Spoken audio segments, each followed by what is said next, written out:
جوزها كان هيخلص عليها في شهر العسل، ولو يرجع بيها الزمن مش هتشتغل راقصة. وفي راجل غريب حاول يقرب منها وأخد اللي فيه النصيب، لو مش متجوزة مستعدة تتجوز عرفي. فيفي عبده كشفت صندوق الأسرار وقالت اللي عمره ما اتقال في حياتها قبل كده. الحكايات كتير بس هتسمعوا الجديد كله في حكاوينا وبس.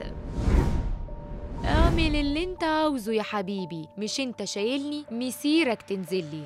حاول يقرب منها لحد ما وصلت لبر الامان وادت له اللي فيه النصيب ومدت ايديها عليه. فيفي عبده ما سكتتش للراجل اللي عمل كده في كواليس الفيلم اللي كانت بتصوره، وقالت للمخرج بينها وبينه على اللي عمله، ويوم التصوير قلب بمعركة وقتها. فيفي عبده ما عندهاش يا مرحميني، حرمت جوزها منها لما عمل فيها مقلب أقوى من اللي بيعملهم رامز جلال اليومين دول. كان هيخلص عليها فطفشته على أول طيارة في شهر العسل وما شافتش وشه تاني. جاب لها نمر في البيت وهما بيقضوا شهر العسل في كينيا، وسابوا عليها وش الوش، ولو عارفة تنقذ نفسها يبقى يسعدها. النمر ده كان واكل واحد صاحب جوزها قبل كده، ولما ربنا كتب لها عمر جديد قالت له بالسلامة يا حبيبي، كفاية عليك كده. فيفي عبده معروف عنها إنها راقصة مشهورة جدا، بس لو رجع الزمن بيها ما كانتش هترقص. كل ده علشان حفيدتها، والحكاية بتقول إنها رفضت حفيدتها تدخل مجال الرقص الشرقي، وده علشان هي متعلمة.